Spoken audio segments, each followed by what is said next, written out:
Welcome back to Car Stuff PNW. This is Jesse. Got another update on the Forester. I meant to make a video sooner, but I honestly forgot. So latest update on the Forester is the engine is in, obviously hooked up, running. Seems to be running great. Most of the fluids were topped off. Like the oil is good. And everything on the engine is hooked up, but it started having some issues.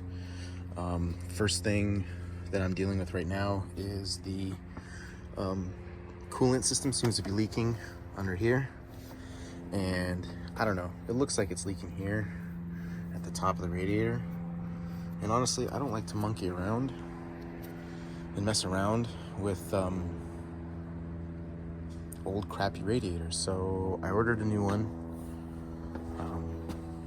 I've got a new Denso up on top of the MG, and I'm going to replace that and the hoses, just so I know it's working good.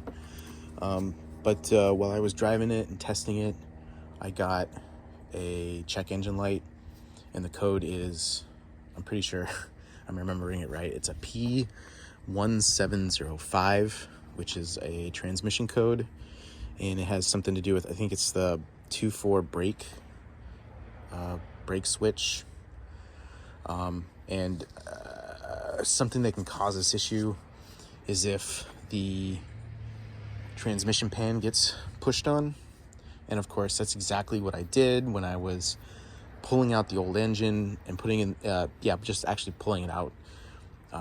I used a piece of plywood, but I still pressed up quite a bit on the transmission pan.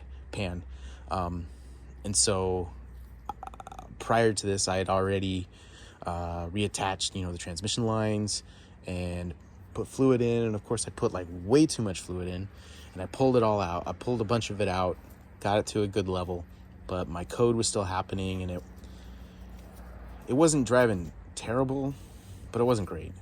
And so I dropped the transmission pan and took a look, and one of the solenoids, the electrical connector, just came off, and it wasn't even the one that the code indicated. It was a different one.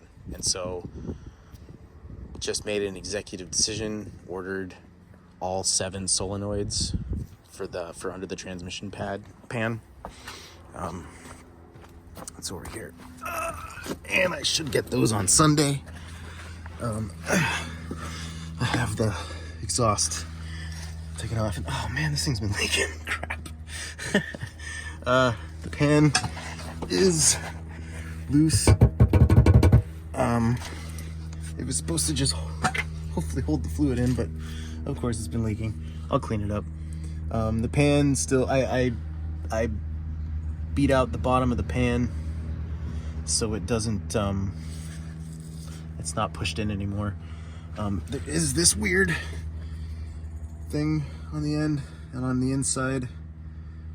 I don't know, it looks like it got hit or something at some point, and somebody put some sort of seal on it. I'm tempted to pop it out and re-weld it and try and fix it, or maybe just order a new pan. I think I ran out of time to do that though, because I need to get this thing going. I did replace the transmission filter. I don't know if I said that before. One of the CV joint boots is split, and I will, on this side, to the wheel. I checked the brakes, and they're pretty rough. The rotors are bad, and this wheel, one of the wheel studs is busted off, so I think I'm gonna replace the hub and the bearing and the axle, and probably brake rotors and pads on both sides. The pads aren't completely shot, but they don't look good. I might as well replace it all. But the transmission is the priority, because that's the code I have. And so yeah, right now I am working on getting the getting the radiator and the hoses replaced. And I'll try and, I guess, show it on camera. So your first thing you do is remove these. Well, and the expansion tank. You got 2 bolts. Pull this or this, and then this whole thing comes out. And you can empty it.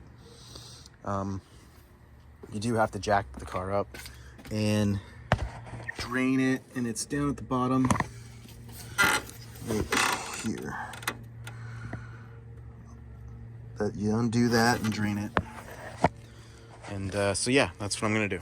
Okay, so the car is jacked up, and I got it pretty high because I got to stick the bucket underneath. I guess I went over a little overkill, but so I don't have any under tray stuff yet, so I don't have to remove that. You might have to do that on your Forester or Impreza or Legacy. It's probably all the same. And so yeah, so this is the drain cock. This is the plug. You undo that, and the stuff comes out there. So let's see if I can actually do this. Sometimes it's really hard because I'm a baby and I can't get it without like a wrench or something. And of course, that's the case.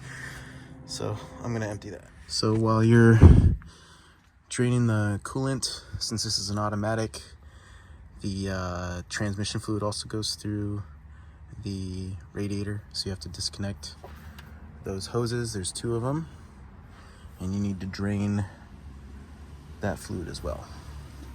Okay, so we got the radiator out, we got the upper radiator hose off and out, and I've got the lower one also removed. There's the old ones, and then this is the old radiator. You do need to disconnect the electrical connectors for the fans, and then you have to remove the fan shrouds and then put them on the new radiator, which I have here, plus new hoses. It's a Denso, so hopefully it'll last a long time. All right, so we got the fan and shroud for both sides bolted on. They were actually kind of crooked. I had to manhandle them to get the holes at the top to line up. As you see, they don't quite line up at the bottom, but that's okay. They're on. And when we connect the connectors, they turn on and work, and that's what's important. Okay, so now we've got the radiator in.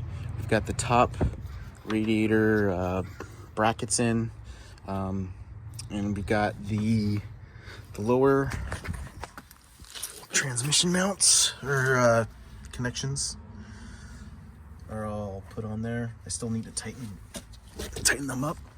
And then I got the top radiator hose connected and tightened down. Okay, so at this point, everything is connected, and I've started filling up the radiator. I ran out of fluid, out of coolant, so I'm gonna have to go get more. And the new radiator didn't come with a new radiator cap, so I'll have to get a new one of those because this thing's old and cracked up. So yeah, that's the latest update on the Forester. I'm waiting on some solenoids, more coolant, and yeah, put the transmission back together, and hopefully it'll run and work correctly. So give us a like and subscribe. I'll see you later.